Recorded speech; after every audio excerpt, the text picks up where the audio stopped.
kita mulai nyusun orang-orang. Oke. Jadi bukan cuma Pak Anies, Pak Prabowo, sama Pak Ganjar. Dari semua itu, ketemu hanya Pak Ganjar yang, kenapa?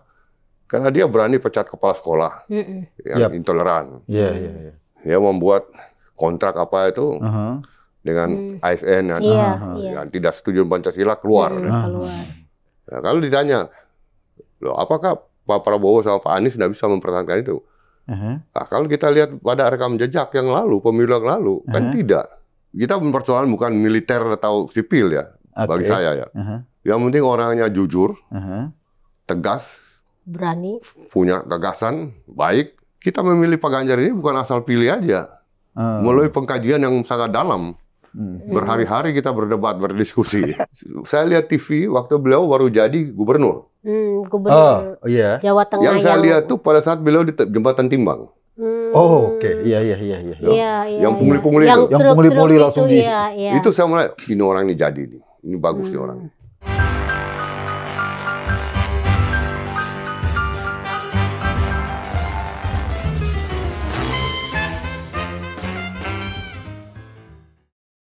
Halo pemirsa Cokro TV, bersama saya Nong Darul Mahmada dalam program acara Seruput Kopi. Nah, Seruput Kopi kali ini saya hostnya nggak sendiri, saya ditemani oleh Mas Eko Kuntadi, karena tamu kami di Cokro TV ini istimewa ya. Beliau pernah menjabat sebagai Kasal ya. Kasal. Ya. Kasal di periodenya Ibu Megawati dan dua presiden sekaligus, Ibu Megawati dan juga Pak SBY, Susilo Bambang Yudhoyono. Saya langsung aja memperkenalkan narasumber saya, Pak Ken Sondah, Bernard Ken Sondah. Kita manggilnya biasanya Papi. Papi. Tapi biar tidak kelihatan dekat, manggilnya Bapak aja. Biar kelihatan formal gitu ya Mas Eko. Nah, kenapa kita mengundang Pak Ken di Cokro TV ini? Karena kita tahu nih Pak Ken kemarin-kemarin, kalau nggak salah di bulan April ya Pak Ken, atau Juni, beliau bersama dengan para jenderal ini sudah para jenderal purnawirawan, bukan jenderal yang aktif. Yang aktif kan nggak boleh. Tapi kan kalau purnawirawan kan memang boleh lah ya. Sangat boleh. Sangat boleh. Sudah mendeklarasikan relawan yang mendukung Pak Ganjar Pranowo. Namanya Gapura Nusantara. Ya. Ini Pak Ken nggak takut nih? Karena capres yang satunya kan juga jenderal Pak Ken. Nah, kita akan banyak nih membahas isu yang juga terkait di publik itu kan lagi banyak ya, soal kontroversi pembelian pesawat yang juga itu dikomentari loh Pak Ken sama Presiden Jokowi, karena bilang jangan main-main soal anggaran, hati-hati, hambur-hamburkan uang gitu kan. Ini memang mungkin kurang disimak ya oleh publik, karena mungkin juga banyak yang nggak paham ya maksudnya apa gitu, karena memang Presiden juga tidak secara terang benderang maksudnya itu apa. Tapi di sini mungkin kita dengan adanya Pak Ken ini bisa menjelaskan ya, karena kan Pak Ken ngerti seluk-beluk di mantan Kasal kan ngerti lah soal-soal pertahanan negara ini. Tapi sebelum ke soal itu Pak Ken, mungkin saya juga, kami ini pengen tahu nih, kenapa Pak Ken langsung bersikap di Pilpres ini mendukung Pak Ganjar? Ya, ada story-nya lah. Ya, story-nya itu Pak, harus dijelaskan, menarik. Jadi kalau kita lihat pertama itu sebenarnya dimulai bukan itu ya, bukan langsung relawan, ada tahapannya. 2021 itu kita semua tahu maraknya gerakan-gerakan radikalisme ya, HTI, FPI, masalah khilafah dan lain yang jelas-jelas itu mengancam pada 4 konsensus berbangsa dan bernegara. Itu Pancasila, Undang-Undang 45, NKRI dan Bhinneka Tunggal Ika. Itu kelihatan sekali ya. Namun kok kita yang katanya single majority, nasionalis ini, para nasionalis kok belum ada bersaudara diam. Maka berkumpullah kita beberapa orang. Ya. Itu dari Purnawirawan, Bi? Waktu itu Purnawirawan cuma 3 orang ya. Oh, lintas. Jadi ya? saya, Marsikal Agus, mantan KSAU, Pak TB Hasanuddin, kemudian dari penggiat sosial ada Rudi Kamri, ya. Rudi Kamri, dari seniman ada Adi MS, kemudian ada ya Islah Bahrawi, ya. Ada juga Ibu Koni kalau nggak salah ikut Koni, juga ya. ada seorang profesor, doktor dari UI ya. Kita ngobrol-ngobrol di mana ini. Akhirnya terbentuklah namanya Masyarakat Penjaga Pancasila. Ada mereka mendaulat saya jadi ketua. Jadi ketua di Masyarakat Penjaga Pancasila. Maka kita dari omong itu akhirnya bagaimana kalau kita buat memberikan masukan pada pemerintah tentang menghadapi ini. Ini sudah menurut kita sudah pada tahap yang bahaya lah ya. Nah, maka kita sepakat kita buat konsep. Menulis saran-saran masukan kita yang kita ingin sampaikan ke pemerintah. Namun saat itu mungkin karena Presiden juga sibuk ya. Akhirnya kita diterima oleh One Team Press. Dan saya sendiri yang menyerahkan kepada Pak Wiranto gitu, saran masukan kita. Itu awalnya. Lama kemudian mungkin pemerintah juga sudah punya rencana sendiri, tapi tiba-tiba ada melarang ya FPI, membubarkan FPI HTI, melarang ajaran khilafah dan macam-macam itu. Nah, sampai di situ pun setelah pemerintah mengeluarkan larangan itu juga tidak ada suatu reaksi ya. Yang itu ya mendukung dan macam-macam gitu. Jadi kita memperkuat kelompok ini yang cuma 10 orang, 12 orang ini diperbesar gitu besar untuk tetap untuk menjaga, mempertahankan 4 konsensus ini. Kita kampanyekan lah melalui teman-teman. Jadi saya juga memanggil beberapa purnawirawan Angkatan Laut yang betul-betul nasionalis. Juga Pak Rudi ajak macam-macam semua ya, dari AURI, Angkatan Darat. Maka terbentuklah waktu itu perhimpunan lah. Gapura Nusantara. Gapura Nusantara ini sebenarnya kan diambil dari babat tentang Majapahit ini. Jadi pintu Gapura menjaga Nusantara ini. Gapura kan ya, Gapura pintu. Itu singkatan nggak, Wi? Gapura itu singkatan? Belum ada singkatan waktu itu. Oh, belum ada singkatan. Jadi benar-benar nama Gapura itu ya. Itu lambang kita, logo kita kan Gapura. Itu menjaga Nusantara. Masuk tahap berikut, siapa kira-kira yang berani tegas melawan ini? Melawan kelompok-kelompok radikal ini ya? Radikal ini, setelah Pak Jokowi ini. Karena yang berani cuma Pak Jokowi. Pada saat marah-marah itu siapa yang bersuara? Tidak ada yang bersuara. Kita mulai nyusun orang-orang. Jadi bukan cuma Pak Anies, Pak Prabowo, sama Pak Ganjar. Ada banyak tuh beberapa 8, 7, 9 orang. Yang masuk kriteria. Gitu ya. Kita bikin kriteria. Dari semua itu, ketemu hanya Pak Ganjar yang. Kenapa?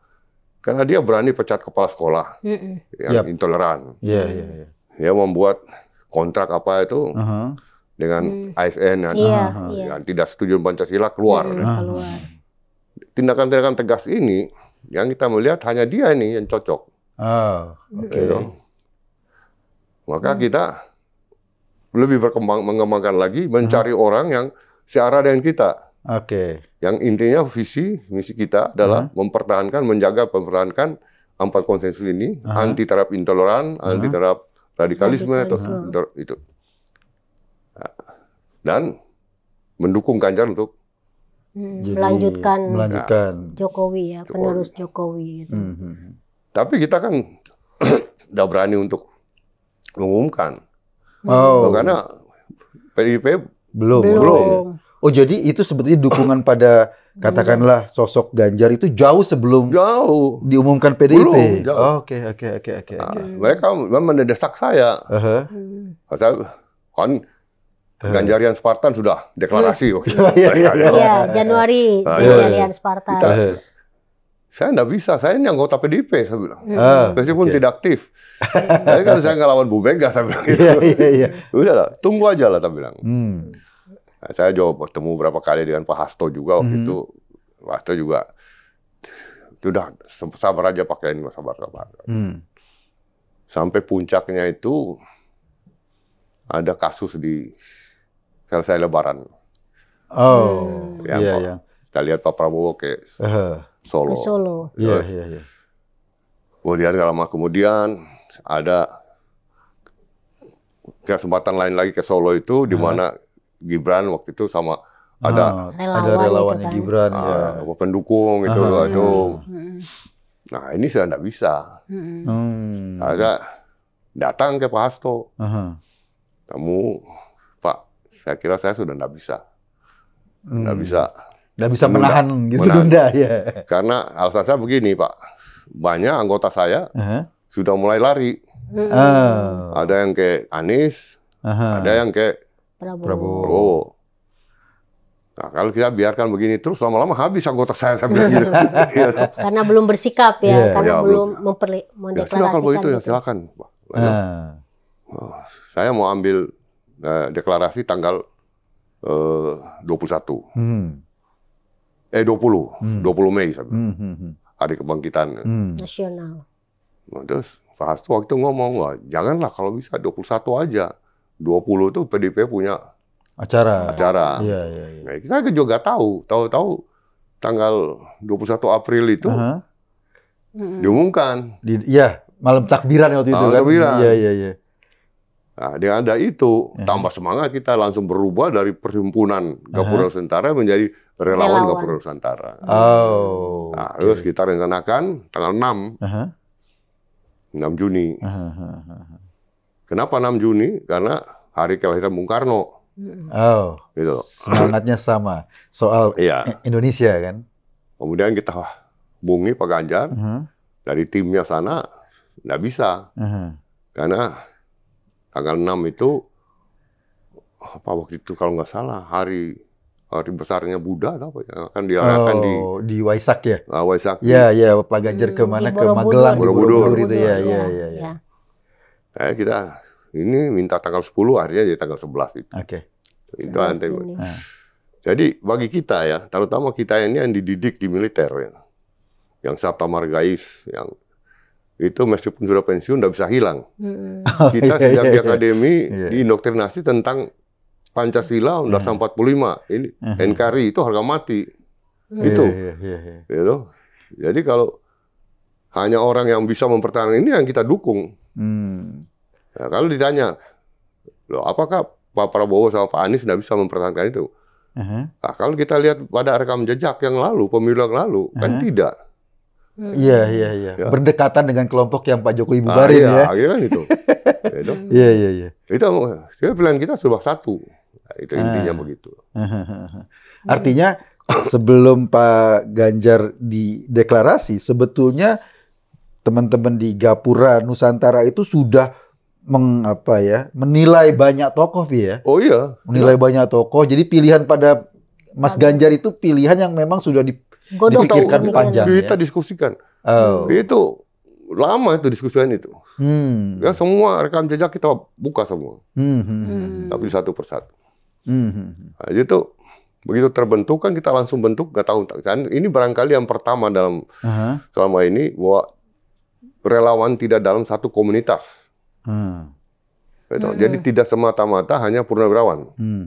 Saya yang punya ide waktu itu untuk segera mengambil yang lain. Memperluas. Jadi akademisi, profesional, ada milenial, ada seniman, artis, seniman, kiai, ulama. Jadi satu semua yang punya arah yang sama, punya visi sama, platformnya sama, gitu. Tapi basisnya kebanyakan teman-teman dari purnawirawan, Pi, ya? Basis pertamanya. Ya, pertama, Pak. Sekarang berapa, Pi? Purnawirawan yang aktif gabung di Gapura ini. Loh, kalau sejujurnya sekarang udah ribuan. Ribuan. Karena kali itu dihitung dengan letnan kolonel ya. Iya. Kolonel.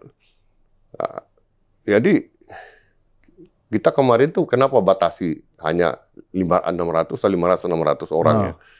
Karena kan kita mesti nampung yang dari yang akademisi, berbagai termasuk saya udah juga dari Spartan waktu itu kan. Karena kita sama visi kan. Pi, kan salah satu sekarang nih ya, kalau kita sudah lihat Pilpres kan, salah satu tokohnya tadi, salah satu orang yang mau maju juga militer. Iya. Ini kadang-kadang banyak bertanya nih, loh ini kok biasanya kan gitu orang militer pasti dukung militer sih. Itu gimana, Pi? Kalau pertanyaan orang kayak gitu. Begini. Saya manggil jadi papi nih. Biasa ngobrol gitu. Ya, salah satu tadi itu ya. Kita melihat itu. Apakah dia tegas melawan ini enggak? Itu ya. Oke. Dan tentu kita lihat rekam jejak tadi ya. Kedua, kebanyakan kita ini yang kumpul pertama ini kan senior-senior. Juga ada adik-adik saya tapi kalau saya paling tidak generasi saya dan atas saya itu kan kita kan sudah bintang 2 waktu kasus 98. Tahu banget gitu. Sudah ikut dalam rapat-rapat di markas besar ya. Udah tahu perkembangan situasi politik saat itu. Ya tentu masa kita melawan hati kita? Tidak bisa. Itu. Jadi kita mempersoalkan bukan militer atau sipil ya bagi saya ya. Yang penting orangnya jujur, tegas, berani, punya gagasan baik, sudah. Itu. Ya. Saya juga kenal Pak Anies, malah buku saya dia dulu ikut memberikan Pak Anies kata pengantar ya. Ke Kapur Siri. Tapi kan kita juga lihat bagaimana dia selama jadi gubernur dan macam. Ketemu saya juga cipiki. Gitu. Tapi kan kita harus panggil hati kita ya. Mengikuti hati nurani ya. Dan kita memilih Pak Ganjar ini bukan asal pilih aja. Melalui pengkajian yang sangat dalam. Berhari-hari kita berdebat, berdiskusi. Gitu.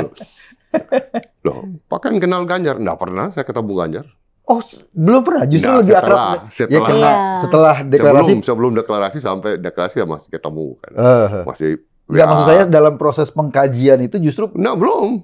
Pak Ken lebih kenal Pak Anies ya karena sudah ingin bukunya. Pak Prabowo saya kenal. Oh ya, Pak Prabowo. Dia undang saya buka puasa di Hambalang, saya datang. Oke. Tapi kan kita memilih yang terbaik bagi kita ya, yang percaya kita. Jadi itulah kira-kira asal story-nya begitulah story-nya. Luar biasa.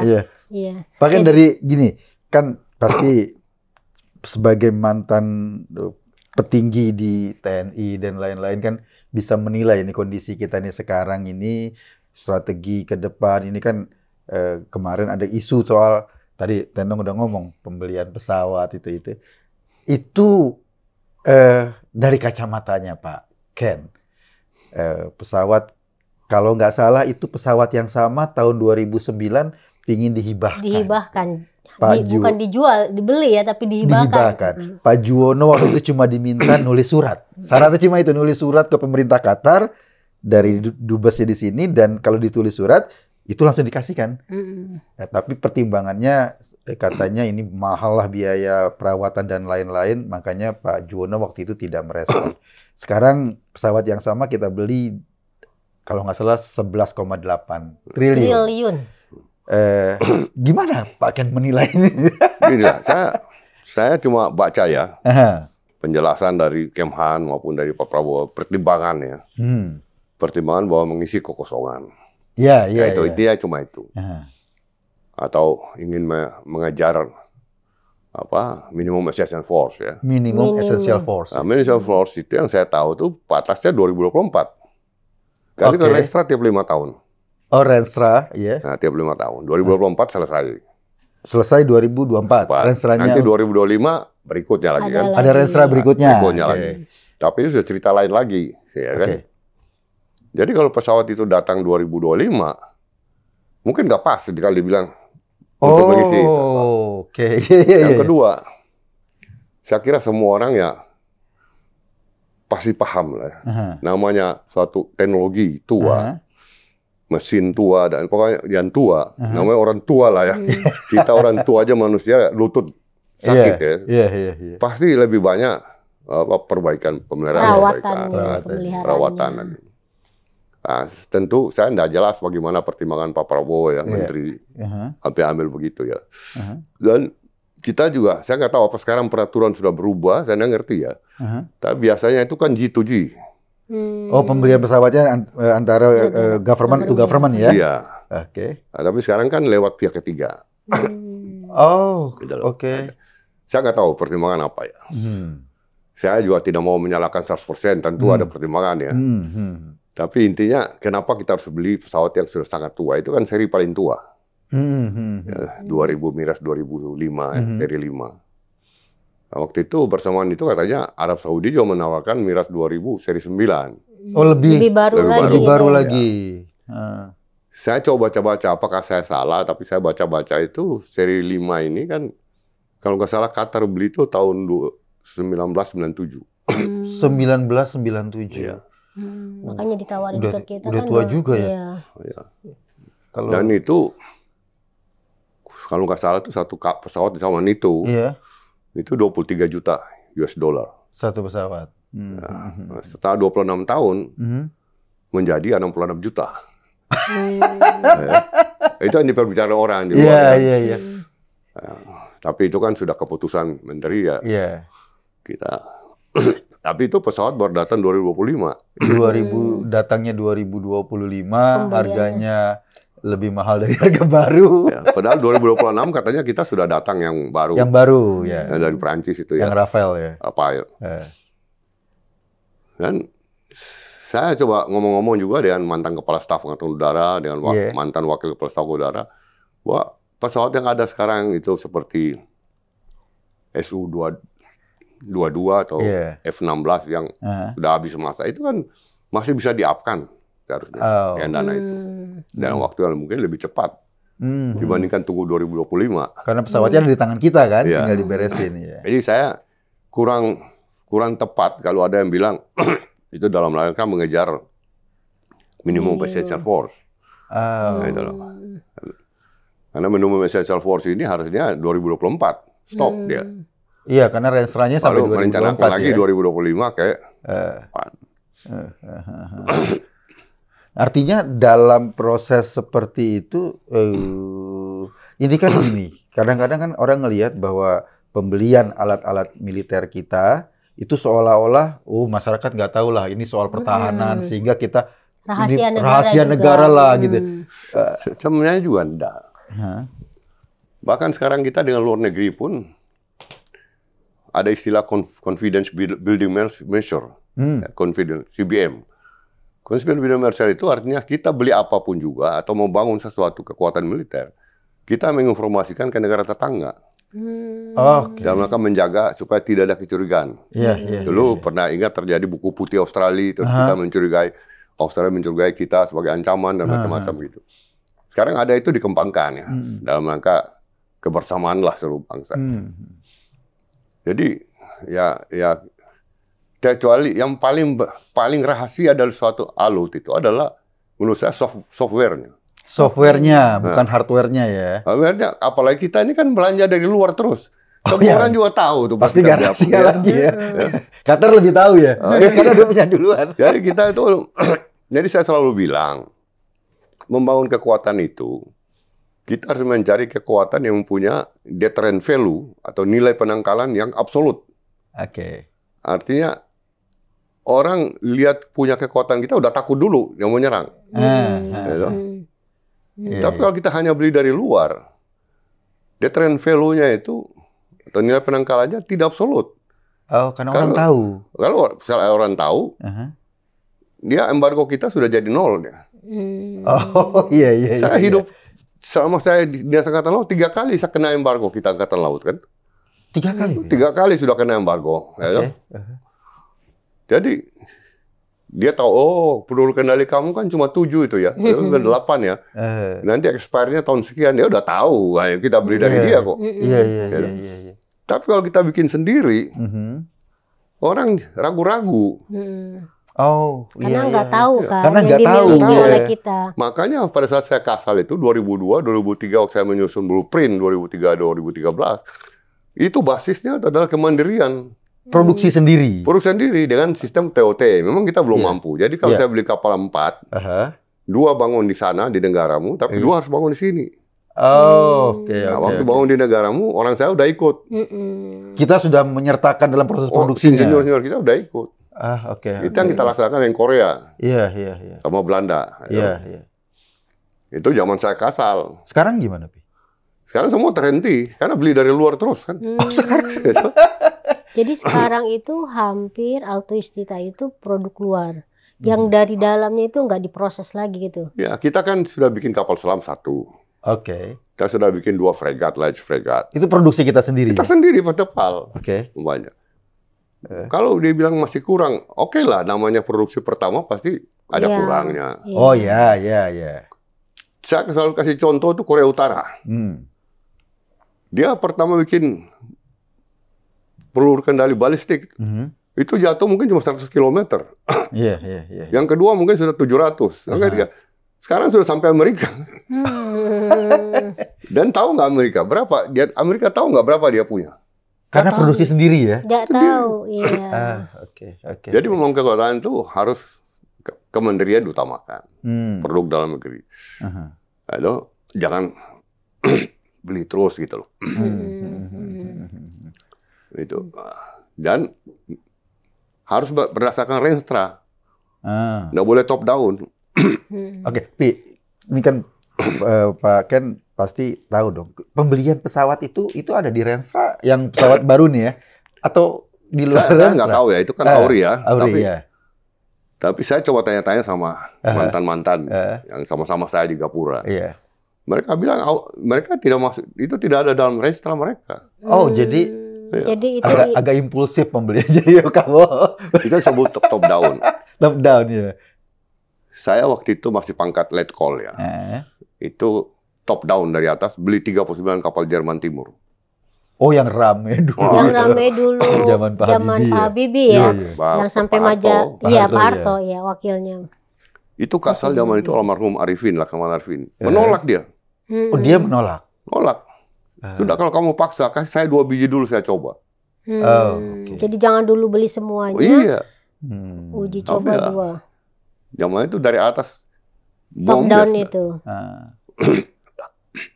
Yang repot kan nanti yang pakai.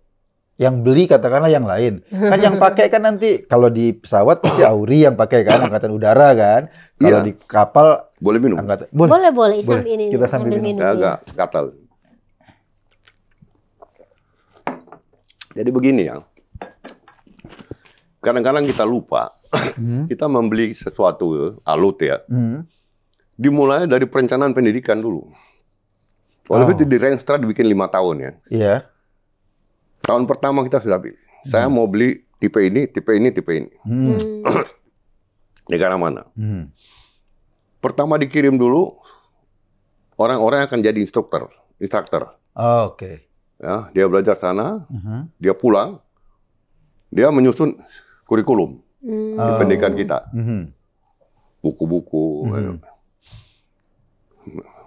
Menyarankan untuk beli mock-up ini, membeli simulator ini. Setelah tahun kedua, sudah siap, kita rekrut kru. Rekrut kru dari kita ya? Dari kita. Untuk belajar di kita dulu. Nah, bersamaan itu, fasilitas pembelian perbaikan di armada sudah disiapkan juga. Ya, apalagi itu tipe baru.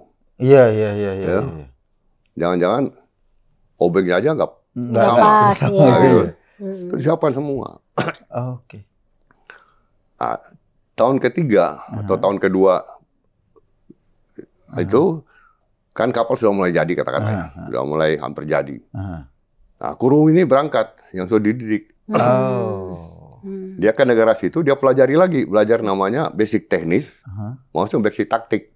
Oke. Bagaimana teknisnya kapal ini, bagaimana taktik menggunakan kapal ini. Iya. Nah, tahun ketiga kapalnya jadi, dia pulang sama-sama kapal. Jadi untuk membeli satu alat 5 tahun kita perencanaan. nggak bisa tiba-tiba datang gitu ya. Langsung datang. Iya, kita beli. Pendidikan kelabakan kita. Oh, jadi malah nanti datang kalau pendidikannya belum siap nggak bisa digunakan juga ya? Atau kena dipaksa, akhirnya sudah pergi ambil kapal di sana. Mungkin cuma 3 bulan. Apa yang dia tahu 3 bulan nguasai kapal itu? Iya. Anda ngerti dia. Teknis ini. Ini bukan naik sepeda. Iya tuh. Ini bawa kapal. Iya. Apalagi pesawat tempur. Oh iya, apalagi teknologi tinggi seperti itu kan. Jadi perencanaannya harus matang banget ya. Ya, kayak kita matang dan membutuhkan waktu tadi itu kan ternyata. Kita mungkin di pangkalan-pangkalan udara sudah terbiasa dengan pemeliharaan F-16 atau Sukhoi. Iya, karena sudah ada kan. Tiba-tiba datang gruk. Mirage. Sama nggak kira-kira? Iya. You know? Dan saya dengar dari mantan KSAU itu, untuk pindah dari satu tipe ke tipe lain itu pendidikannya juga Lama cukup juga waktu. Sekian puluh jam terbang dulu. Oke. Gitu loh. Jadi sebaiknya membangun kekuatan itu sebaiknya tetap mengikuti Renstra lah. Ya toh? Jadi mulus gitu loh. Itu di angkatan udara. Kalau di angkatan laut ya, gimana kondisinya? Pengalaman Pak Ken, ya. Kan pasti Pak Ken punya informasi banyak nih karena pernah jadi. Itu tadi saya katakan, ya kita sudah perencanaan buat untuk contoh ini ya. 2 fregat. Pertama sudah jadi ya. Dua pertama sudah jadi. Tahun 2019 untuk Renstra sampai 2024 itu 2 lagi. Oke. Anggaran sudah turun. Kemudian terjadi pergantian menteri. Ini berubah. Oh, berubah. Ambil dari Inggris. Oke. Ini nggak jalan. Sekarang nggak jalan? Sampai sekarang katanya di peta belum jalan tuh kapal. Mungkin sudah mulai bikin ya, tapi tidak sesuai lagi. Renstra kita kan A4 ini. Angkatan Laut itu mengenal satu skuadron atau satu divisi. Satu divisi itu 4 kapal. Nah, dari beberapa divisi menjadi skuadron. Dari beberapa skuadron menjadi armada. Ini baru 2 biji kita nih. Jadi. Dari target berapa itu? 4. Dari 4, jadi baru setengahnya lah ya. Setengah lah. Tapi sudah dipilih tipe lain yang lebih besar dan kita juga belum tahu. Beli dari luar ya? Dari luar. Oke. Tapi katanya mau dibikin di PT PAL. Bikin PT PAL. Kalau dari pengamatan Pak Ken, yang 2 jadi itu cukup bagus atau? Kalau saya baca di Google, bukan komentarnya Indonesia ya, komentarnya India kalau nggak salah. Light fregat kita ini termasuk nomor 5 terbaik di dunia. Yang kita buat itu? Iya. Loh, kenapa kita beli dari luar ya? Loh, sudah berangkat latihan ke Hawaii berkali-kali. Sudah ke Lebanon, sudah. Oke. Artinya tidak kalah lah. Iya. Jadi kadang-kadang orang tidak paham ya. Kapal itu pada dasar dibagi 2 ya. Platform sama sewako. Platform itu adalah badan kapal, mesin, kemudi, jangkar, macam-macam gitu lah ya. Yang sewako itu sensor weapon command. Ya, ini yang paling penting. Sistem karena itu mulai dia radar menangkap, bawa ke dalam komputer hitung untuk mengarahkan senjata, termasuk peluru kendali. Jadi sensor mengendalikan pertempuran dari command ini ya. Sensor, weapon, command. Itu yang paling penting, salah satu. Artinya mau saya bilang, saya pernah ngomong dulu sama Pak Misar dulu ya. Kita ini kalau bisa bikin di Fiji, kita bikin di Fiji sudah apa-apa. Bikin badannya. Badannya maksudnya, platformnya ya. Platformnya. Yang penting isinya. Jadi saya sering ketawa, orang nggak mengerti ini ya. Wah, kalau kapal selam dari Perancis ini bagus. Kapal selam dari Jerman ini bagus. Kapal selam dari Turki ini bagus. Apa buatan kita Indonesia ini PT PAL? Kamu lihat isinya. isinya kapal selam kita tuh lebih bagus dari isinya kapal selam itu mungkin. Lebih canggih. Karena kita yang milih, kita pasti milih yang terbaik. Sensor yang terbaik, weapon yang terbaik, command yang terbaik. Gitu. Nah itu, kalau badan mau bikin di mana, ya perlu bikin Samoa pun bisa. Sama aja yang penting murah. Dan saya dibilang sama Laksamanaan ya, Laksamanaan tuh yang pimpin pembuatan kapal selam kita dulu di Korea tuh. Orang Korea aja heran. Pengalasan kita di PT PAL di atas, jauh di atasnya Korea. Oh, teknisi kita teknisi lebih hebat. Halus dan kuat. Kalau di Korea itu kapal selam sudah setelah jadi turunkan tuh bola-balik naik untuk ada yang bocor, ada apa, air. Kita sekali turun sudah aman. Nah, berarti sebetulnya SDM itu ya. Sebetulnya kemampuan kita sudah cukup ya. Dan kalau bikin dalam negeri apa? Uang sekian triliun tuh beredar di dalam negeri. Iya benar. Gajinya putra-putri kita. Ilmu bertambah pintar putra-putri kita. Sampingan seperti kloset, tempat tidur. Bisa industri dalam negeri juga. Masa kloset aja beli dari Jerman kan? Contoh lah.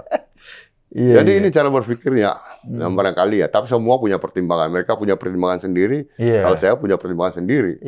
Kenapa saya itu ngotot mandirian lewat konsep TOT, Transfer of Technology.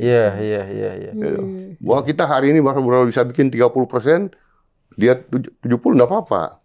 Yang penting kita 30%-nya perkuat gitu ya. Nanti lama-lama kita jadi 70, dia 30. Mungkin kapal kelima kita sudah 100. Sudah mandiri. Kata Pak Jokowi, kita ini ngumpulin pajak capek-capek dari uang masyarakat kita sendiri, lalu udah ngumpul. Kalau dalam negeri, pajak pun kita bayar dalam negeri. Malah dibeli keluar kan sayang. Dan yang paling utama itu, orang kita tambah pintar. Insinyur-insinyur kita, anak-anak kita, pemuda-pemudi kita tambah pintar. Kalau kita di luar terus, sudah uangnya kita kasih ke orang, sudah tahu-tahu negara ini sudah bangkrut. Inflasi begitu tinggi, kita kasih uang sama dia. Aneh itu ya. Ini kan menurut saya. Saya tidak menentang Menteri Pertahanan, enggak. Hanya kita ini tukar pikiran lah ya. Tukar pikiran, benar. Nah, kalau sekarang misalnya, sebetulnya, ini penting juga dijelasin sama teman-teman yang dengar.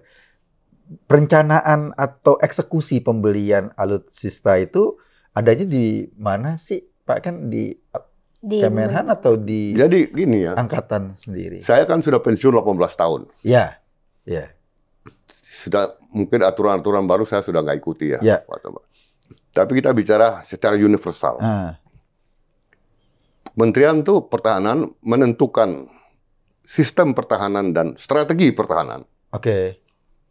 Mengenai keluarlah polisi. Berdasarkan ini, angkatan dan pengguna kekuatan Panglima menyusun Renstra.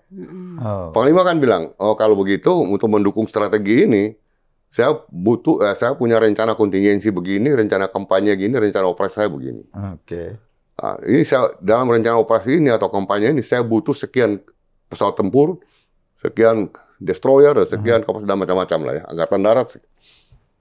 Nah, berdasarkan ini, angkatan kamu bisa ngisi nggak? Kamu bangunin pengadaan lah ya, itu pembinaan kekuatan.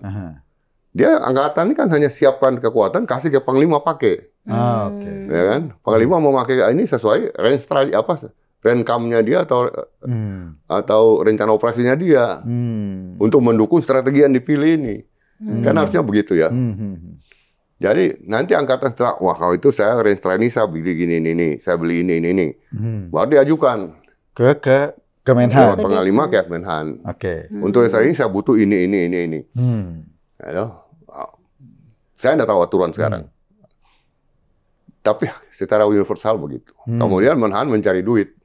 Cari anggarannya. Untuk mendukung ini. Sebelum dia cari uang, mungkin Menhan punya hak veto ya. Saya nggak mau kamu beli ini. Strategi saya begini, kenapa kau beli ini? Kenapa kau nggak beli ini? Ya, itu bisa. Diskusi itu bagian dari inilah. Jadi ada kontrol. Angkatan nggak boleh macam-macam. Dia harus membreakdown dari strategi yang sudah dipilih oleh negara. Ya, negara kan strategi saya begini, pertahanan saya begini. Gitu. Harusnya kan begitu ya.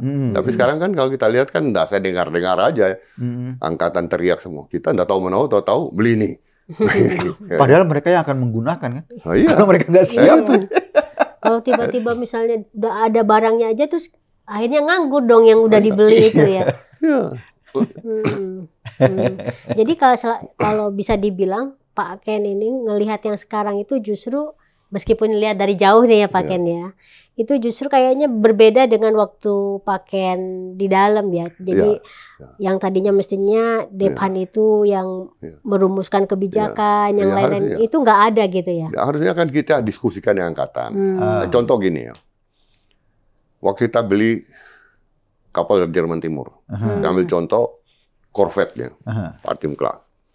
Itu kapal-kapal itu disiapkan Jerman Timur hanya untuk hunter killer.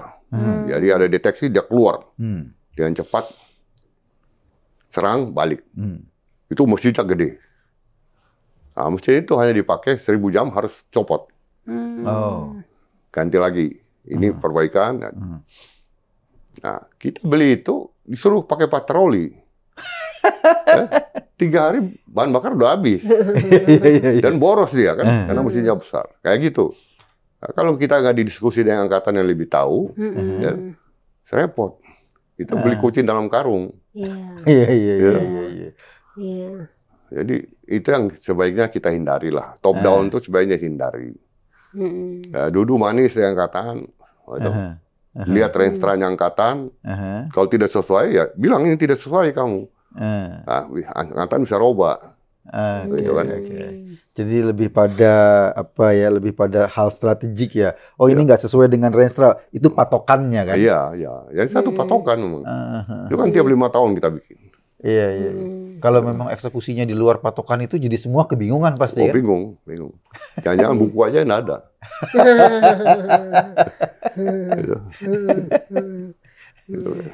Nah kalau ini sebagai katakanlah orang yang sudah pernah berada di dalam gitu ya, melihat kondisi pertahanan kita sekarang ini gimana menurut Pak Ken?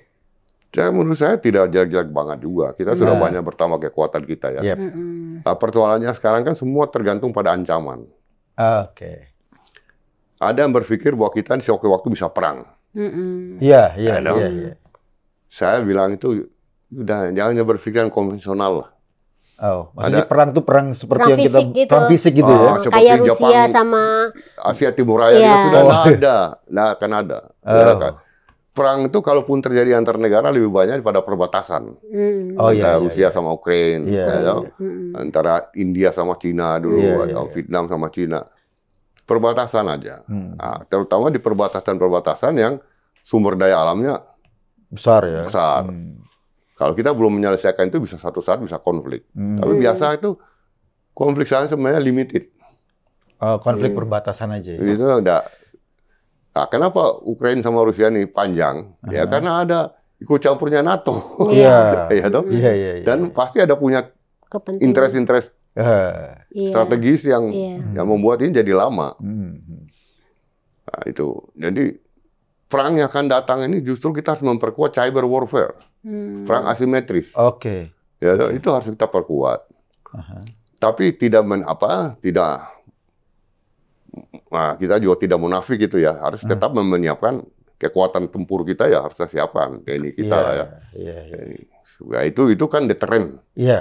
Kalau kita sudah punya nilai deteren, orang mau nyerang kita aja takut. Dia berpikir lah, bukan takut, ragu-ragu. Saya bisa menang nggak? Jangan orang masih bayangkan konvensional kayak Jepang. Pada serangan dari utara. Tentara Belanda dulu berapa di Indonesia? Itu satu batalion aja mungkin nggak ada. Kapalnya mungkin cuma 2. Pesawatnya mungkin cuma 6. Ya, Jepang datang saya nanya, bisa kuasai.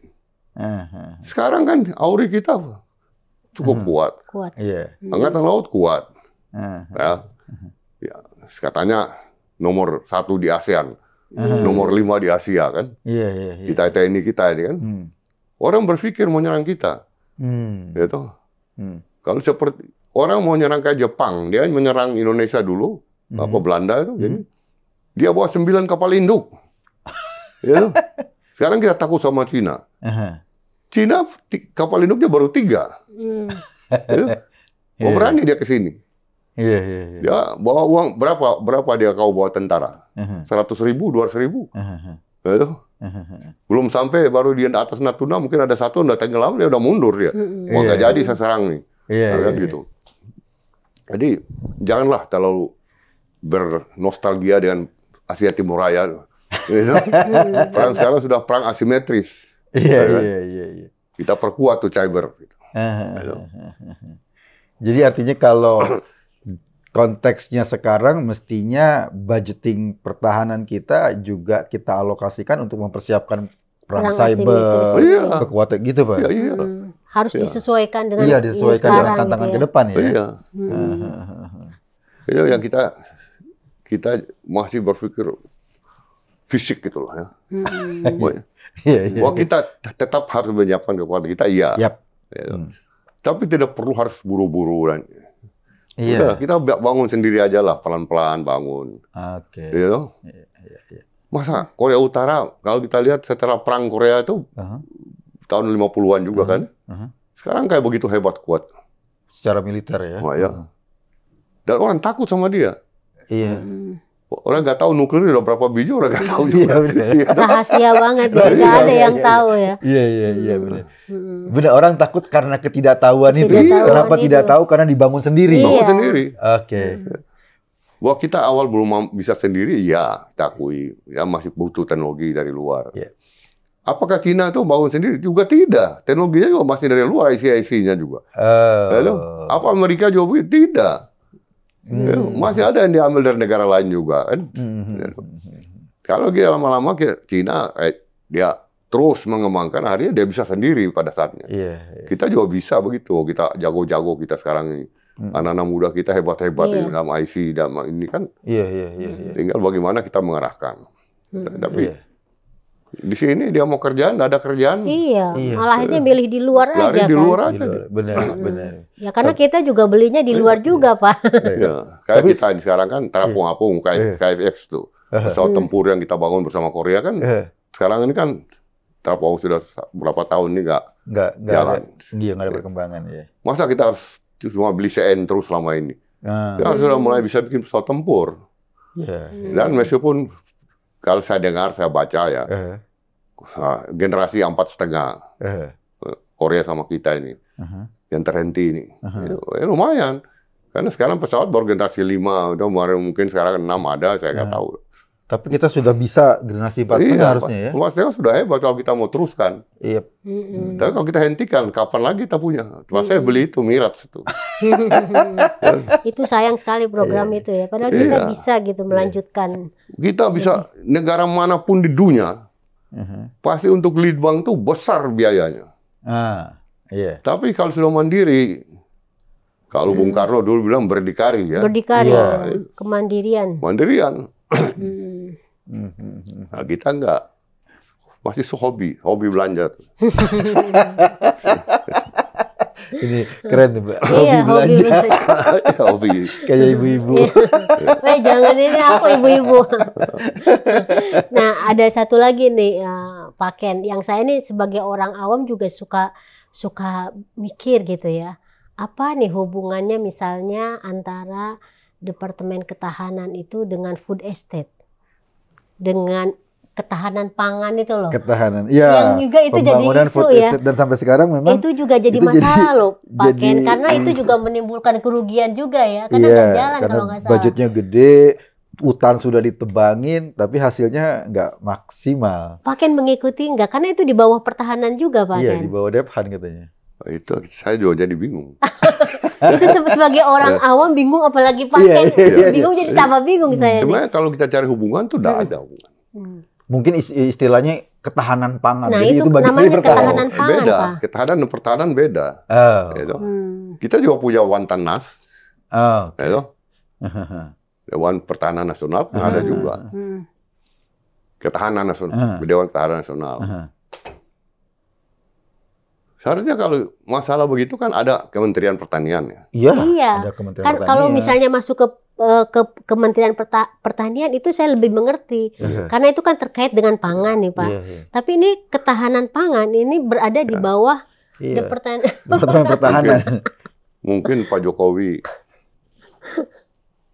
mempercayakan tegas mungkin bisa. Tapi ternyata gagal. Iya. Dulu zaman Pak Harto, saya ingat karena saya waktu itu sudah Danlan Tamar, diwajibkan tentara ini nanam. Semua lahan-lahan tentara yang TNI yang nganggur idle, kayak tanam singkong, tanam jagung, itu dulu pernah ada juga gitu. Zaman itu ya. Zaman itu. Dipikir karena tentara ini disuruh apa aja bisa. Mulai dari kabut asap sampai semua bisa. Jadi tentara ini kan lama-lama jadi pemadam kebakaran aja begitu. Ada apa di sini? Ya itu. Nggak ada perang. Iya. Daripada kamu nganggur, kamu ngurusi tanah, tanam jagung lah. Kira-kira. Ya, nggak bisa. Itu menurut saya Kementerian Pertahanan itu kan luas banget ya. Jangan dikasih beban lagi lain. Oke. Iya tuh. Ngurusinya tuh luas. Yang diurusi itu namanya banyak pertahanan sekali. Negara kok. Iya, benar. Betul. Ya akhirnya wajar kalau kemudian proyeknya nggak terlalu jalan. Iya. Karena sebetulnya bukan bidangnya kan? Iya, bukan. Iya. Harus bukan. Ya tidak ada kaitan lah sama sekali lah. Iya, karena menebang hutan, nanam, singkong dan lain-lain. Ini agak kerepotan kalau pengawasan yang paling utama. Iya. Mau hebat apa uang banyak kalau nggak ada pengawasan, nggak ada kontrol ya jadinya begitu. Kalau sudah begitu mungkin tiap minggu baru kontrol, awasi. Pupuknya sudah belum? Ini bibitnya mulai dari bibitnya pas enggak? Iya. Tanahnya cocok enggak? Iya. Itu kan bukan asal tebang langsung tanam, enggak bisa. Ada proses juga gitu ya. Kayak tadi juga kan untuk membuat pesawat ini juga kan butuh 1 tahun. Ini dulu ini segala macam. Jangan gitu. kira ada tanah orang bilang langsung bisa nanam. Indonesia yang makmur. Kayu ditanam aja berbuah. Iya. Mungkin rumah saya tanam durian sudah 4 kali gagal. Nggak jadi itu mati terus. Berarti kan tanahnya sudah. Iya. Cocok enggak, bibit cocok enggak. Ya lucu-lucu lah kira-kira. Iya. Tapi lumayan juga tuh budget kita yang akhirnya terbuang agak sia-sia, diprotes juga sama teman-teman aktivis lingkungan kan karena nembangin hutan akhirnya nggak jalan gitu. Lumayan juga itu. Mungkin karena katakanlah orang yang mengawasi itu nggak memahami banget soal bagaimana mekanisme pertanian kali ya. Ya kan harusnya juga harus yang punya. Itu kalau ada pengawasan. Tanah itu dianggapnya kayak musuh gitu. Kalau nggak ada pengawasan sama sekali, kalau ada pengawasan masih lumayan lah. Kalau nggak ada sama sekali, nggak bisa. Waduh, kalau ada pengawasan, katakanlah kalau jagung tuh 1 minggu harusnya udah keluar daun. Kalau nggak keluar itu sudah harus cepat-cepat ambil tindakan. Jangan sampai kalau belum keluarkan surat perintah. Kita harus keluar. Atau panggil komandan bagaimana dipaksa keluar kan repot kalau kayak gitu. Jadi ini akhirnya jadi tambahan juga Tenong. Ujung-ujungnya dari diskusi kita ini, kenapa dulu akhirnya Pak Ken ini memutuskan Pak Ganjar? Informasinya jadi tambahan, alasan-alasan lain tambah meyakinkan gitu. Jadi bukan pada sosok tadi yang kalau disampaikan Pak Ken soal kriteria berani melawan kelompok radikal, kelompok intoleran. Bahkan ada faktor lain, mungkin soal kompetensi kerja, teknis, bisa kerja gitu loh, memimpin gitu jadi ya Pak. Jadi saya pertama kali tertarik ya, katakanlah kalau jatuh cinta lah ya. Itu pada saat secara kebetulan, saya lihat TV waktu beliau baru jadi gubernur. Gubernur Jawa Tengah. Yang saya lihat tuh pada saat beliau di jembatan Timbang. Iya. Yang pungli-pungli itu. Yang pungli-pungli langsung Itu saya mulai, ini orang ini jadi nih. Ini bagus nih orang. Dan selalu itu saya sering ikuti. Oh. Ya. Bagaimana dia tertibkan tuh di lacinya, Pak. Pada akhirnya dibuka, ada suap apa enggak, gitu, nerima suap apa enggak. Dulu pernah tahu waktu di DPR, saya pernah tahu, tapi kan tidak Komisi 1 jadi kan. Iya, jadi nggak tahu ya dulu. Tapi udah kelihatan lah. Dari situ saya terus ikuti. Iya. Itu pertama kali. Dan yang puncaknya itu ya pada saat dia pecat kepala sekolah, kemudian buat kontrak ASN itu. Ini cocok, ini sesuai dengan apa yang kita diindoktrinasi sejak di akademi. Iya toh. Pancasila, Undang-Undang 45 yang harga mati. Sekarang tambah lagi Bhinneka Tunggal Ika. 4 pilar kebangsaan. Nah, dulu namanya 4 pilar, sekarang katanya nggak boleh pakai pilar. 4 konsensus. Nah, itu membuat, itu yang paling intinya di situ sebenarnya saya. Ya, artinya secara keterampilan teknis, sikapnya terhadap korupsi, keterampilan teknisnya misalnya dia sempat ngebangun 1 juta rumah warga, itu kan juga kemampuan manajerialnya itu dapat. Menurunkan stunting.